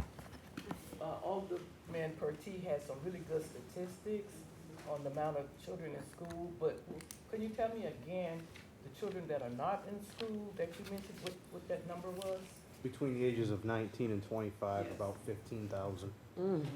And I know that number was high, and a lot of those kids, they did graduate, some did not graduate, but they're out there. Some of them are on some tracks for career, but a lot of them are not. And these are the children that the leadership on the west side was looking at when we made the recommendation for the Fell Street Trade Center, and that was a no. So we're saying one thing, and in some instances, we're doing another. I was a little bit surprised to find out that Groves isn't on your list, as most of the children in the greater West Bend area, that you see that they attend. I heard Mercer, but that's maybe a different location, a different school district demographic there. They're younger, and maybe would have catch them younger, but the activities that we're seeing are the, I'm sure some middle school, but the high school, that's a very needed program in Groves. So the reason that we hadn't engaged Groves, because it sits in Garden City, outside of Savannah city limits. We are working with Human Services. They have a youth department, a youth programming in Park that they're going into Groves periodically. So we had discussions with them about tag teaming with them to go in and do real talk sessions there. You're having some conversation because all of us gonna go to those, I'm a girls graduate, and we have since they integrated the schools. So don't write it off because it's a stone throw from West Savannah. Some people don't know when they're Garden City or when they're West Savannah. Right, so, I mean, I totally agree, and that's why we had that conversation, to see how we can get in there without it being, that school don't sit inside Savannah city limits, and we do services there, but, that's why we had the initial conversation, so we will be trying to get there. Put a little emphasis on that, and I appreciate that you're considering that. How do you all relate to, in your mission, it says that the justice system is one of the partners. So how do you interact with them? What does that look like? So we get referrals from juvenile courts, probation officers, for their probationaries to be a part of one's programming. And when those individuals are referred to us, we set them up on a similar success plan. Their success plan is broken down into 3 areas: education, if they're employable, employment, as well as emotional support. So there would be mental health counseling, emotional distress counseling. Also, again, in the unfortunate cases that they get incarcerated, we have 2 team members from ones that's able to go into the Justice Facility, it offer GED tutoring, and a continued mentorship. Very good.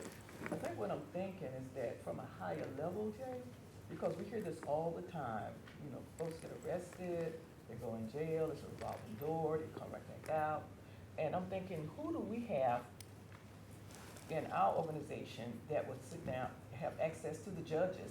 Because in one case, this young man who was arrested for this theft, I think it was Best Buy, he was denied, maybe that's not the case, but he was denied a bond. It's in the news right now. But then the young man for murder, he got a $10,000 bond. So with $1,000, he's out right now walking the street.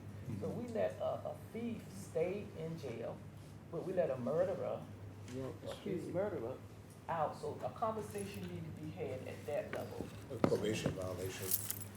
Say it again? There's a probation violation, which is why they denied the bond. Okay, okay. Bond is a certain set of circumstances. Right. Well, About that's returning good to back to know, court. but even with the murder suspect, accused, getting out for $1,000, that's just crazy to me. Yeah. Well, I agree, Alderwoman. I think that goes back to the kind of question that Alderman Pertee had for us in terms of what, from my perspective, we need to continue to work on. And I think it's those partnerships with the Justice Department, with the school systems. I know judges are continually looking for programs that they can divert folks who are coming to their courtrooms into. I know the district attorney is also, hungry for those types of diversion programs. And we're trying to work with the court system on where do our programs fit within their frameworks and how can we align those things together. So I think that's absolutely a lot of the work ahead with these partnerships.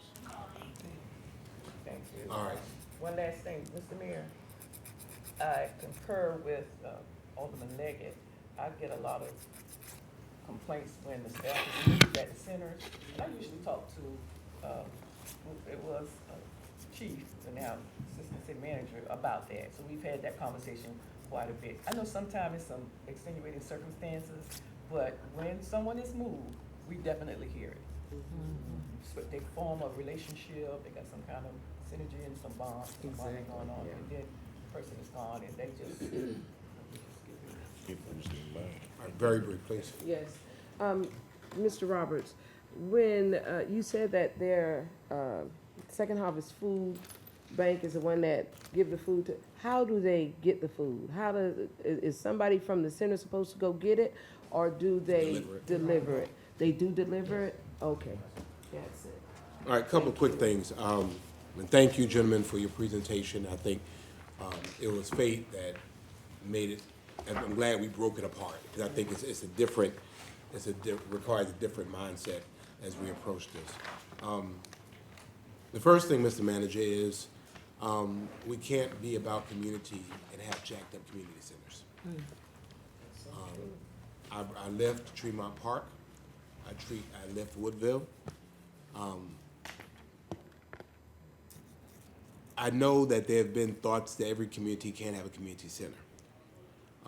But we should take care of the ones that we have. And, the reality is, Hudson Hill, I was able to help get Hudson Hill only because it was falling apart. Those were not centers that we built. These were centers that the county built. But the reality is that, people should have pride coming to a community center. If we're not going to invest the money to keep it up, then, what's the purpose of even having them? For some of those neighborhoods, those are our investments in those communities, because they're oftentimes too small to really do other types of investments. So I think if they're there, they should be there. Moses Jackson comes to mind as well. That Wi-Fi has been jacked up forever.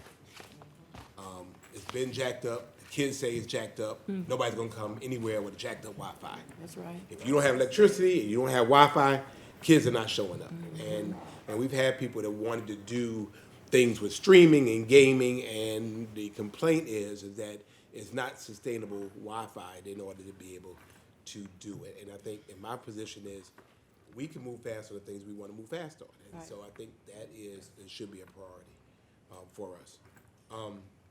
Many of you all know my history in my law enforcement years. Before the school system had school resource officers, I was one of the first. Chatham County Police Department provided school resource officers to the schools. And so I was one of the first ones that engaged in that. And I had Crossroads Academy at the time, which was the out-of-school suspension, supposedly the worst of the worst kids, and they really were not. And to your point, I was a youth advocate with the Youth Futures Authority, and we had the Keystone Club and Yes. those types of programs in which we basically put a body on a kid. And so we had cohorts, and so we knew who our challenging young people were. And the reality was, each of us were assigned a cohort of kids, that our job was to literally be eyes on that kid all of the time. And so we showed up in their schools, we showed up in their communities. I learned enough about them to know where they hung out, and so we would end up there. And it was successful because it became really a system of accountability. I know between you all and certainly through the Chief Gunther, there is a cohort of young people. We know who they are. They're the most challenging of the challenging, but they keep showing up on our radar. And my thing is, why are we not putting a body on that kid to the point where they have no other choice to do right, because every time you look, somebody is sitting there. And I've done that. You know, they're old, way older now, but they would look up, and here I am. They made it to get over. Well, exactly. I knew where they hung out. I knew when they ran away, where they went. And I think, you know, for us, it would help us if we know that top 1% that we had eyes and bodies on, then we know they're not engaging in that type of behavior. The problem is when they get out of our view, then those things happen. And I think it can be done from the community aspect and not the law enforcement aspect. It's a different, and that's why ones are so important to me, because if it comes from a law enforcement source, police officers are going to be police officers. But you know, community engagement is community engagement, community development is community development. I would hope that we would look at that mindset. Ones is different from SIP and from PALS, because I look at SIP and PALS as being like net fishing. I mean, we could cast very, very wide nets and engage young people. But ones is like line fishing. You're looking for a particular fish. And I hope that, you know, in that we're really finding, I mean, the numbers are all well and good, but I really want those particular fish. When we engage them, we also know they have siblings. That if we don't do something significant with them, then their siblings are going to follow in the same path. Knowing who their families are, what are their issues? Are there issues about eating? Are there wraparound services? Are there opportunities for employment, transportation, childcare that we can help in that family case management? And you hate to go into that field, but the reality is, if you solve one, sometimes you solve for everybody, and you move people out of that. To Alderwoman Blakely's point, this weekend, I'm taking 30 kids to D.C. and New York. I've been doing it for 31 years. My daughter was one of them. Yes, she was. And she's what, 40? All over the country. And we make sure, you know, NLC and everything. because again, to your point, when you change a child's experiences, when you change their exposures, you change their expectations for themselves. And so that's why we insisted. We had our youth council, we had our youth commission, we had our youth ambassadors. They were in Atlanta for Savannah Day because some had never been outside of the community. So I think, At-risk kids, if they could get that experience. well, yeah, but some kids, you gotta be careful because you have to get them to a point where you can take them out of town. Because, you know, when you get them, you're responsible for them. But I think building those relationships helps us to be able to do that. Collaboration is important. Everybody has mentoring programs.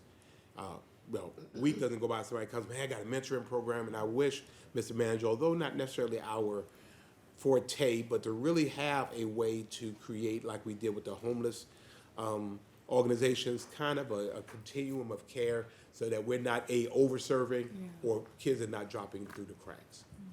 Because everybody's mentoring, but we don't really have a feel for whether it's really duplication or not, because we really don't talk to each other, Taffney, in a significant way to really say, you know, I wish we almost had, you know, a system like we have with the homeless. I mean, this is the person, who's serving this person?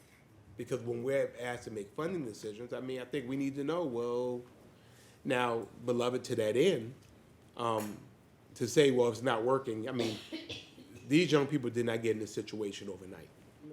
And it takes more than one summer, and it takes more than 1 year sometimes to, because first of all, they're gonna have to try you to make sure that they can trust you. But, and so I think it just takes time to, you know, so I hope that we don't just say, all right, we're gonna try something else just because we didn't see changes in the first year. I think our faith community plays a role in that. They have activities for young people that are generally open to young people in the community. So, you know, where is our directory of, for people who say, I'm looking, I don't have anything for my young people to do. Well, here's a whole bunch of stuff. And, you know, set up by neighborhood, set up by activity, set up by organization, so that, you know, we're all coordinating, we're not stepping on each other. If we're having an event here, then we're not stepping on somebody else doing an event here. Because rather than have 2 events on one day, we can have 2 events on 2 different days. So I think coordination could do that. Also, hospital intervention. It was done through the DA's office. It kind of went away. It is kind of much more incidental now. I would really like to see a lot more of that. Children find the Lord when they think they're getting ready to die. And so I think that is, again, another opportunity for us to engage parents and engage them sometimes, as Alderman Leggett knows, you know, in that hospital room, in that emergency room. And then I think they asked a question about, you know, where are they getting the guns from? You know, it's amazing that I have to go to a gun show to buy my weapons, and young people can find guns and find them all over the place. We had 2 incidents. One was a armed robbery, and then obviously another event. It was a carjacking, and another event, both involving teenagers. Where did they get the freaking guns from? Right. So then, you know, I think in building those relationships, how do we also build the intelligence that can help you to, because obviously it's easy to get guns in those ways. And I think finally, the young people are different. Things are different than they used to be. We have to be much more innovative in the things that we do and the way that we look. And I think we have to leverage technology. We have to leverage gaming. That's what kids are into. If you have gaming, they will come. If you leverage music, they will come. Yes. If you, I mean, everybody wants to be a DJ, everybody wants to be an influencer, everybody got their video. I mean, so then let's teach them how to do it. And now let's outfit these, Mr. Manager, I would like to see our first music studio and our, you know, where we actually teaching people the real business, teaching them how to really create videos and content and those types of things. I guarantee you, when you give them what they want, you will not have a problem. They will be busting down the doors to try to get there. Football's not for everybody. Basketball's not for everybody. You know, we should provide it for those that are interested in it. Cheerleading is not for everybody. But there are opportunities here, and I think, you know, we have the wherewithal. We certainly have the talent to really create some really noble and novel things that young people could really be interested, be engaged in, and we teach them a sellable entrepreneurial skill that, you know, can mean something. So thank you all so much. We appreciate your presentation. Oh, Lord. Yes. For me, and it came from your presentation, I was on an IMA, Interdenominational Ministerial Alliance, meeting last night, and they are sponsoring a summer-wide vacation Bible school, June 20th through the 22nd. And it's in the, you know, formative stage right 3 now. days? 3 days, yes, ma'am. Citywide. And it will probably be housed at one of the schools, Beach or Jenkins, I think. Yeah, for those who want to do it, again, I think, you know, the issue oftentimes we have is that there are From things, 68, I'm sorry, there are didn't things say going on and just people don't know. So then we have a whole media machine. We have, you know, that we can help help push that information out in a way that, you know, people will know, and, you know, they can't say they didn't know. Y'all said something real quick. Oh, and point of what you made about the synergy of the nonprofits, us having so many nonprofits, I don't know anybody at this table can go to a bank and not say why you're doing this. And so every year we have a budget of people who requesting these money, and we give it to them. But not one of them has ever came in front of us to tell us exactly what they're doing.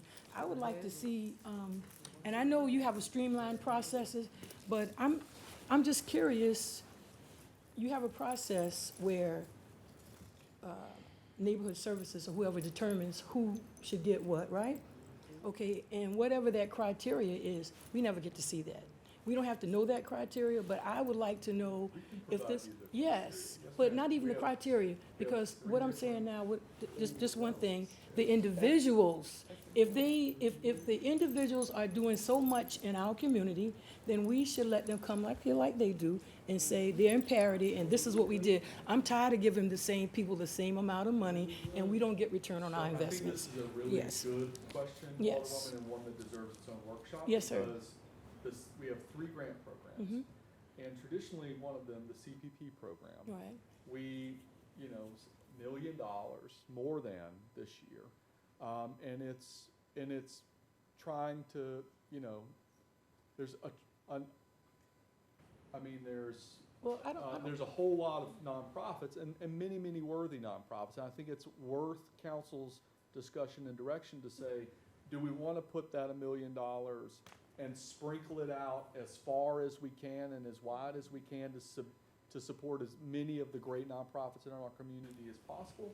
Or do we want to focus that $1 million on just a handful of grants that are going to make a more targeted difference for priority? So that would be a workshop that I would love to be able to put together for council and hear that direction. The thing about that, Mr. Melder, is we don't know how great they are. We know that you guys are great because we pass our audits every year, so y'all are following that.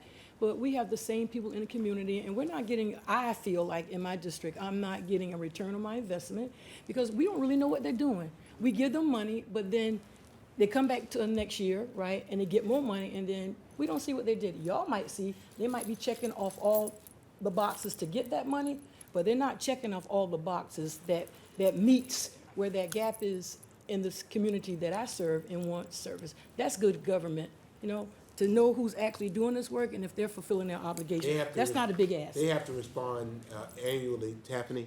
They have to respond annually to you all in terms of reporting about their activities, right? Quarterly? Yeah. Quarterly. So is there a way maybe that, those are public They're documents. public documents, I'm happy to share all of that. It's, the grant evaluation, and again, I think this deserves another, because we do have another workshop Yes, sir. topic Yes, sir. today, But and I think this deserves its own. But I'm not talking about that. Y'all missing what I'm saying. I'm saying you are giving us an opportunity to complete a budget that says these people are doing this, they're doing this.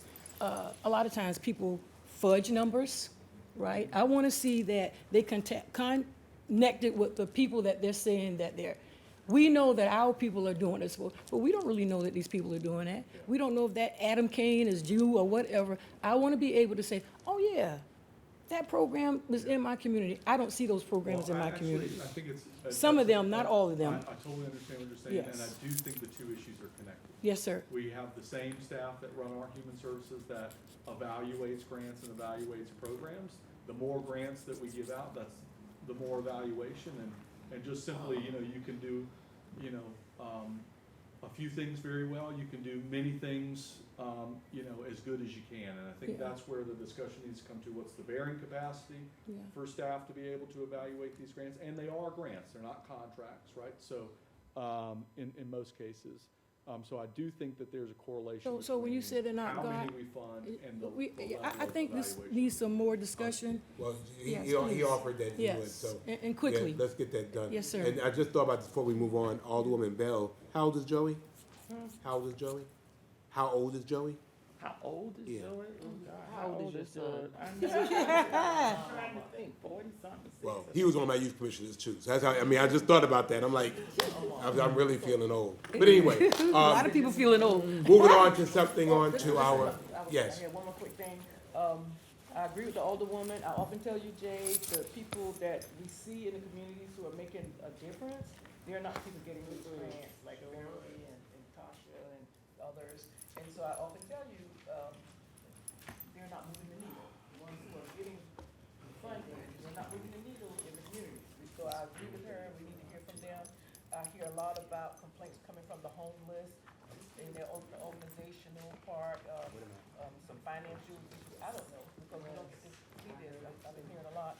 And the last thing is, I'm getting a lot of complaints out of Fairwood, from different residents. They're having a problem with teenagers hanging in the breezeway, and they don't know who live there, they don't recognize these kids, and the people are afraid to walk out of their homes, they're walking through the smoke, and they said that officers used to sit there when they working on reports, and they're not sitting there. Chief's listening to you, he says. Mentioned that because we had a meeting with some parents and several on that issue.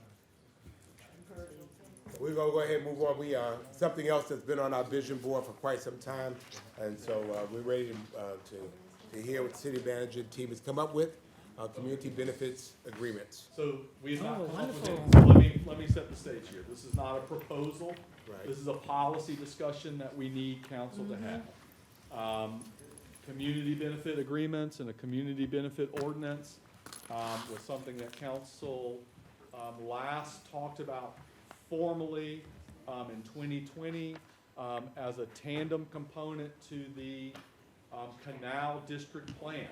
The Canal District Plan did not move forward at that time, nor did a community benefits agreement and ordinance. Council has adopted the Canal District Plan. Phenomenal work by council and their partnership with city staff and community to get that done. It's now time to look at these policies again, and we need council's direction on how to move forward. Community benefits agreements and a community benefit ordinance, this is not a plug and play type of policy. These are policies that have to be first, thoughtfully considered by council, and then thoughtfully designed, if the process is to move forward, about how a community benefits ordinance and how community benefits agreements will work in our community and tailored to our community. Very few community benefit ordinances and agreements are similar to one another. They meet the tailored needs of communities. We're gonna go through a presentation that just kind of refreshes everyone's understanding of what community benefit agreements are, how community benefit ordinances are put in place to help structure those, where we see community benefit agreements in action in other places across the U.S., and a policy framework for help us think through. I have also provided the council a little worksheet that I put together with some help to think through some of the big policy questions and that we have to think through as a council and as your direct appointees when we're putting together or thinking through community benefit agreements and community benefit ordinances. So I do want to emphasize that this is not plug and play. There is not a model ordinance from the GMA that we can, easily adopt and get working on. It really is one of those high effort policies, like inclusionary zoning and others, which inclusionary zoning is also a form of a CBO and a CBA. So I just want to put that in front, and I want y'all to follow along, use the worksheet, and we can use that as a guide for our discussion. So let me turn it over to Bridget Liddy, who's our Senior Director of Planning and Urban Design, to help walk through some of the information before we get to it. Good morning, or good afternoon. My name is Bridget Liddy. I'm Director of Planning and Urban Design with the City of Savannah. It's a pleasure to be with you here today. As the city manager mentioned, community benefit agreements are used in different municipalities and jurisdictions across the country, specifically to provide a framework where new development provides a community benefit, something that the residents will be able to enjoy and use as these projects come along, it represents a negotiated benefit, a negotiated agreement between those communities and those residents who are being impacted and the developer.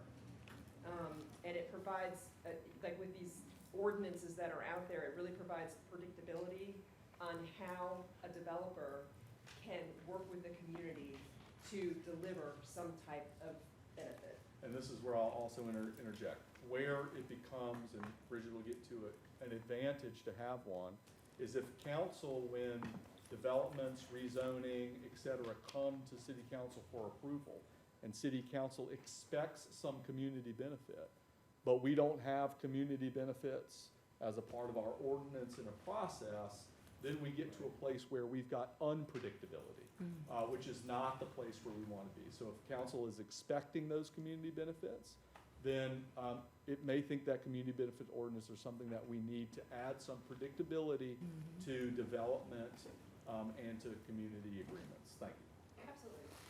So on the screen, you'll see some common forms of community benefits, anything from affordable housing and community facilities to improved project design and open and green space opportunities.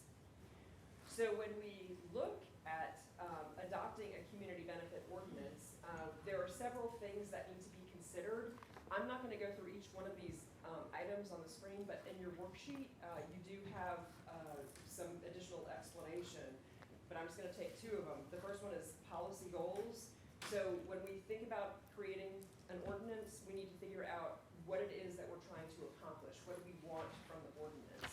How are we prioritizing these different things that we would like to have happen? Is it affordable housing?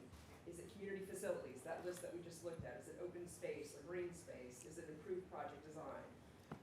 Another item that's on the list is a community benefits fund. Having the developer pay in lieu of providing some type of community benefit. First of all, is that even legal to do? Is there an opportunity to use our Savannah Affordable Housing Fund as that vehicle to have the developers contribute to a kind of benefit fund? So what are the overall goals of a community benefit agreement? It's a way to have community involved when a developer comes in to address specific issues that the community has. As I mentioned earlier, it is those individuals who are impacted that negotiate directly with the developer, where they are able to get clear benefits that are documented and signed off on and everybody agrees to, along with timeframes as to when those benefits will actually be accomplished. And then there's also a provision in these agreements where there is a monitoring and a reporting process in order to ensure that whatever was agreed to at the front end gets accomplished at the tail end. In looking at a specific example that we'll touch on a little bit later, this is in Alabama, where a community benefits agreement focused specifically on workforce benefits. And what they did is they looked specifically at providing opportunities for better hiring and promotional opportunities for historically disadvantaged groups in that community. They also had a ban the box policy, which was very innovative for this community. They had various training and apprentice programs, as well as engaging the local NAACP to ensure that there were workforce protections in place. So in the event that there was a claim for discrimination or harassment, that was taken to an outside entity where they had a process set in place where that could be addressed. Another unique feature about workforce benefits is providing on-site debt clinics. So if an individual was having challenges financially in fulfilling debt requirements, that a company would actually come on site to provide that service and training to the employees. They also provided transportation services in the way of shuttles and rideshare at this particular example in Alabama. So potential administrative advantages of community benefits agreements. As mentioned earlier, it provides predictability within the community when these developments come into play, when people can sit down at the table and talk about the development, and then those impacted can actually ask for specific things that they want from the developer in order to make the development better for the community. In addition to that, when public funds are used in a project, having some type of measurable public benefit that comes out of it. Once again, I mentioned before the reporting, so there's definitely accountability that's baked into the community benefit agreements. And as the city manager alluded to, many times we have situations where we want to have these issues discussed and ironed out prior to getting in front of you all. And a community benefits agreement might be something that could be implemented in order to avoid those types of issues coming in front of you all. So let's talk a little bit about some of the risks. We talked about the advantages, but let's talk about some of the risks and disadvantages associated with community benefits. One thing is, depending on how the community benefit program is structured, it might require staffing in order to help facilitate negotiations, in order to review what the developer is proposing as far as their project, reviewing what type of impacts that has, as well as finalizing that agreement and moving forward with monitoring it and enforcing it. Another risk with community benefits is that we've got to make sure that there's not inconsistency with outcomes, because when that happens, the perception of unfairness is generated within the community, which is not something that we want to have. Another key thing that we need to consider is who actually represents the community being impacted. We've got to make sure that those individuals are the ones that are interfacing directly with the developer.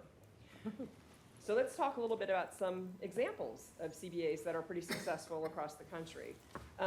We found 3 examples in the southeastern region. The first one has to do with Nashville, and this is where they built the new MLS stadium, soccer stadium.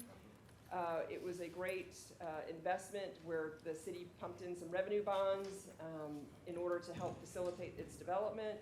And when the community sat down with the developer, they came up with several different benefits.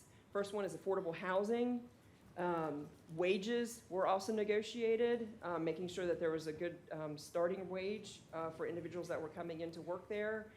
They had targeted hiring programs to actually go into the neighborhoods and bring in individuals to work at the facility. They also had childcare on site, and they offered youth soccer programs for the community. All of this is put into the agreement and monitored, and they actually report out annually on what their progress has been in reaching their goals. And they actually have set up a joint community advisory committee to monitor that. In Birmingham, Alabama, the example that I mentioned earlier about the workforce, this was an example. It was a multi-state agreement between Birmingham and a place in California, where they were able to negotiate with 13 different community organizations with a manufacturer of transit, bus service, public transit buses, to create that pipeline for jobs to be offered to historically disadvantaged workers in the area. The Atlanta Beltline also has a community benefits ordinance. This is tied specifically to their tax allocation district. So anytime a developer approaches the city of Atlanta within the Beltline geographic area, the city sits down with them and says, hey, these are the options that you can go ahead and provide to the community if you want to use our resources. So the money is actually going in to support physical infrastructure as well as benefits in the community. They also have an advisory committee that monitors the allocation of the TAD money going into the projects and ensures that it meets the community's needs. Another fantastic example is in the city of St. Petersburg, Florida. They have an ordinance that is in place for any building permit that is more than $2 million. And there is a city contribution of at least 20% into the project. That is a tiered system that goes up to 4 million and then 8 million. Based on the increasing in tiers, there's more that the developer has to provide. So let me just talk a little bit about the St. Petersburg process because they've done a fantastic job in creating a system. So the developer will approach the city and say, hey, I have a project and I want to go ahead and ask for support from the city for this particular project. The city actually reviews the interest and the specifics about the project and see if it actually qualifies for a community benefit program.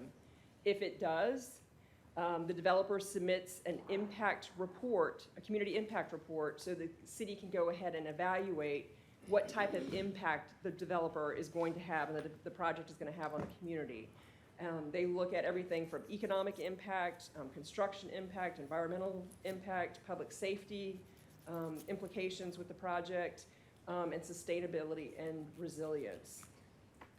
Once that gets vetted with the city and the developer then moves forward and goes directly to the neighborhood to talk about the project and gather feedback on what type of benefits the community would like to see. That information is brought back to the city where they kind of finalize and work through a draft development agreement. They take that back to the neighborhood where the neighborhood can continue to provide additional feedback, and then it gets finalized and brought to city council. Throughout this process, there is a neighborhood advisory committee that actively is involved with reviewing these documents as they meet the different phases to ensure that that ordinance and the purpose of that ordinance is being brought forth and that the community that the development is impacting is represented. So with that, I'm going to go ahead and turn it back to the city manager to talk a little bit about a framework for a community benefits agreement program. Thank you, Bridget. So this matrix that's on the screen is also on the second page of your handout, which might be a little easier to read.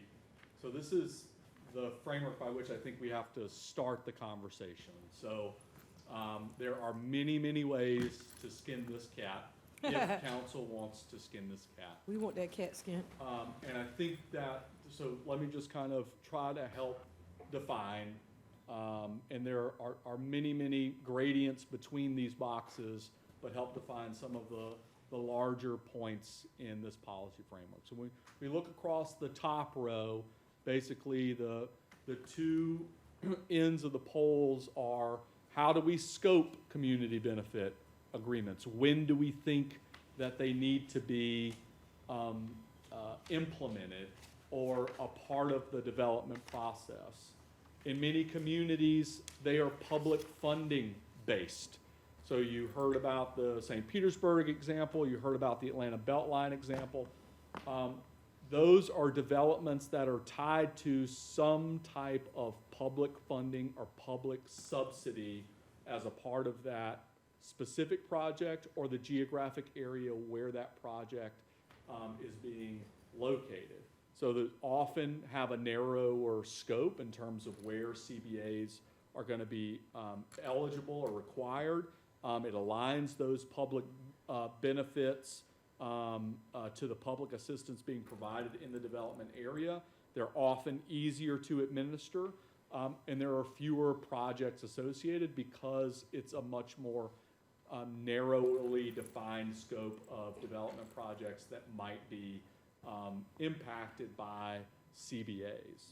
On the other end of the spectrum, you've got development scope based, right? So we take public funding out as a criteria, although of course public funding could be a part of these projects as well, where you say that this is going to be tied to a rezoning effort, it's going to be tied to the value of a permit, it's going to be tied to the scale and scope of a new development, and the city would like to see, well, we're gonna set a threshold, at a rezoning or at a permit valuation that's then going to trigger a community benefits process, right? So just think about that as two different ends.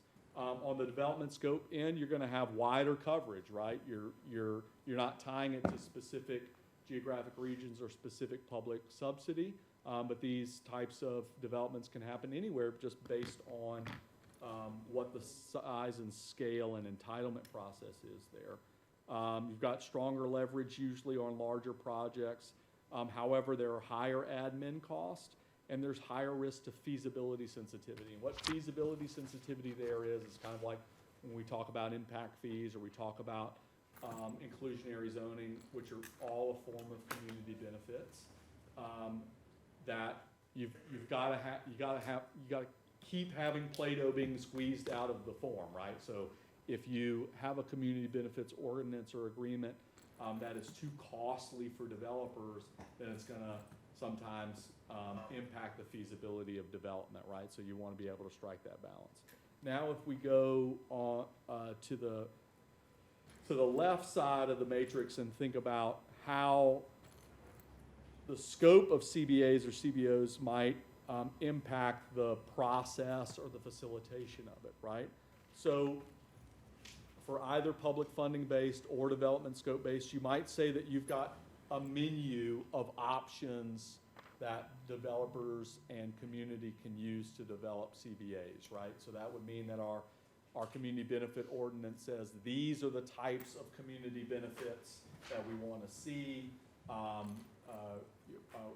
And these are only the types of community benefits that we are going to allow to come out of a CBA. And we might weight your development based on the size and scope or based on the public subsidy and be able to prescribe to that development a specific community benefit or a specific menu of community benefits that they need to choose from in order to have that development be successful, right? That's menu or point based. On the other end, it's a more bespoke negotiation bit, right? So we're saying that we don't have a specific menu, we don't have a set of policy objectives that we necessarily want to see with community benefits, but we want the community and the developer to come together and to negotiate those benefits together. These are tailored to the specific impacts of neighborhood needs. However, you increase the risk of inconsistency in development, where maybe one developer and one community might negotiate a really big community benefit, and whereas in another development, the developer and the neighborhood might negotiate a much smaller benefit in the eyes of some. So that's a risk there. In the gray boxes in between is kind of where, these four different levers kind of come together, and I'll explain a little bit. So if you use a public funding model based as your scope and a menu points based as your process or facilitation to getting to an agreement, it's probably best when council wants uniformity across the benefits, and you want more speed in the development and the community benefits packages, and where you feel like there's a lot of market price sensitivity to community benefit ordinances agreements, okay? If you still like the public funding base, but you like the more bespoke negotiation base, it's probably best when we think that impacts are varied, that some neighborhoods are gonna need a whole different set of benefits probably than others. That's when we might feel like the city has strong facilitation capacity and we have clear enforcement tools in order to help be able to tailor specific agreements and then enforce those specific agreements that are going to be different for every development, which adds a lot of complexity. Now let's look at the development scope base, meaning so this isn't necessarily about public subsidy, it's just about the size and the scale of development. It can happen anywhere. When you use a menu or points-based process, it's probably best if council wants broad coverage but still predictable requirements, right? We want it to happen in developments that are of certain scale and size, and we want that to happen anywhere those types of developments happen within the city, but we still want uniformity, we want consistency, and we want clear community benefits policies to be rewarded in this benefit.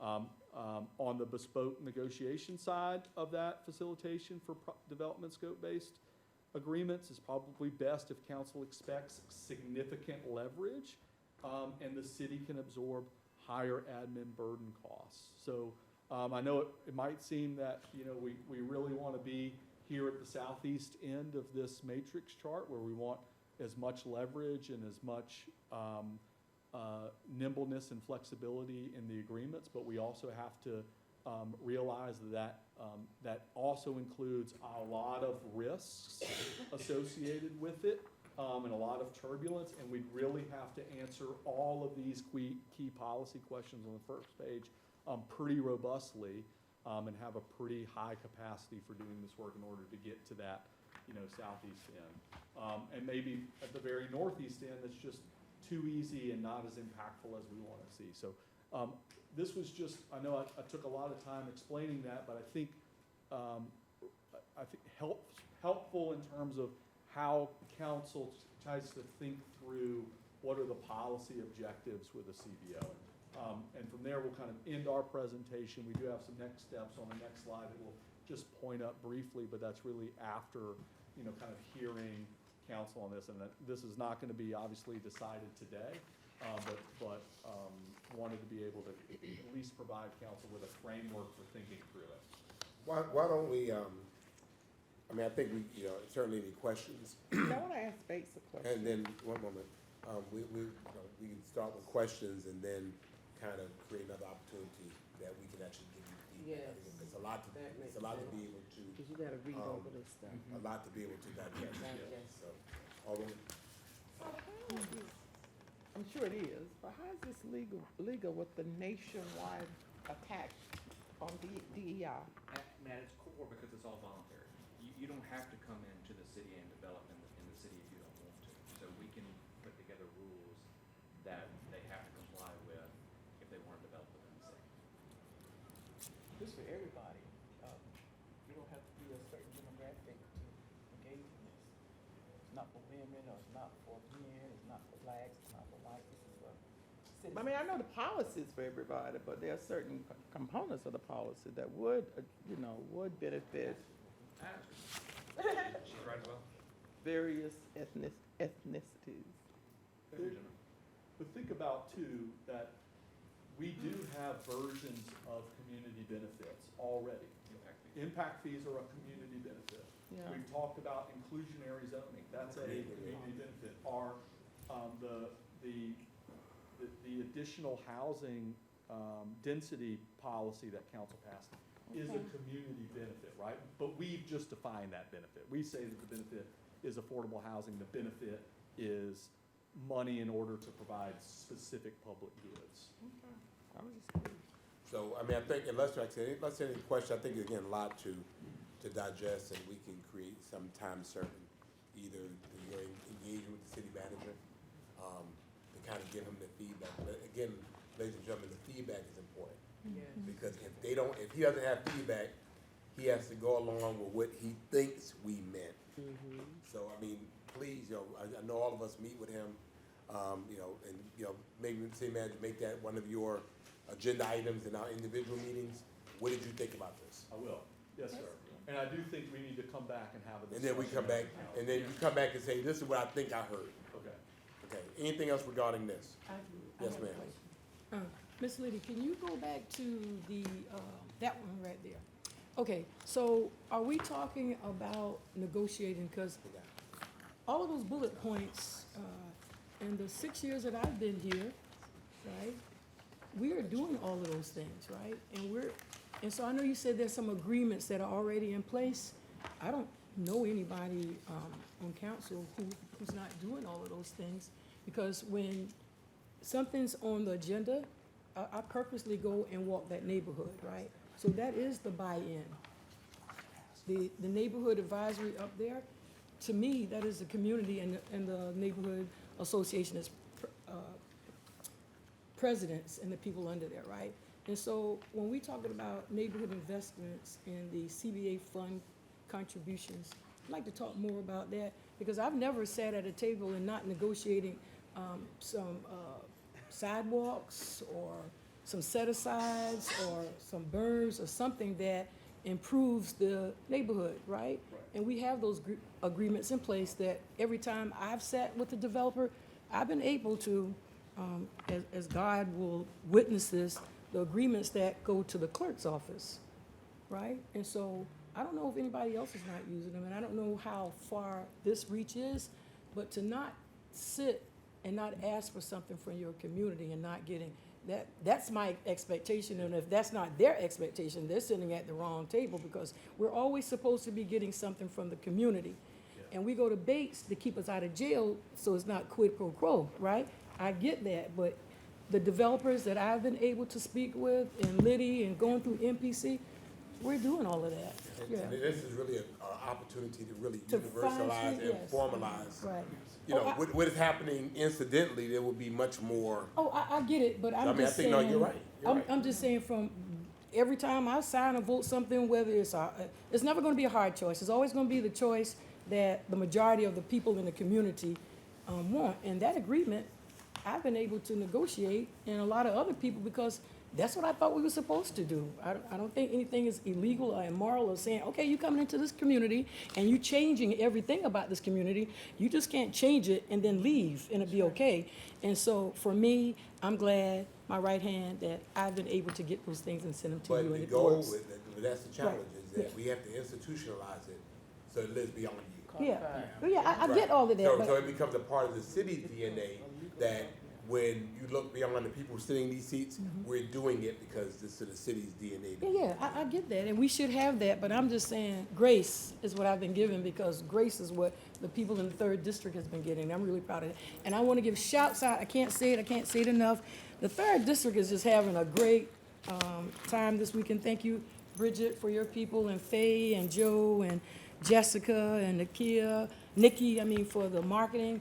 We did a really good thing. The people in the 3rd District, just thankful for, since 1890, we've been there, and we're just grateful that we have the Last opportunity comment, to and do then that. we have to love that chicken from Popeyes. That's right, Yeah. that's right. Thank you, Mr. Mayor. Thank Well, you. I wanted to Hey, give them a shout out, and thank you. A request for the table and a request for staff. I think there have been great community benefits agreements negotiated either in individual districts or, but if Yes. you have a great example of something that worked for you, I would love to see it, and then find a way to get the process behind it, because we've gotten some home runs. Yeah. Or what did staff feel like went really well? I mean, it might be here local too, so that would be really No, helpful. that would be, and then you kind of look at all of them and see what were the elements The best in all one. of them. That's Yeah. And maybe incorporate as well. I mean, the ports with the near port community, money.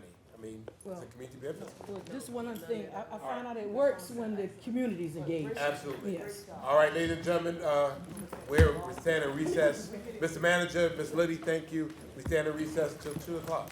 4th floor, 4th floor. Louisiana Fast, a little late on Mardi Gras.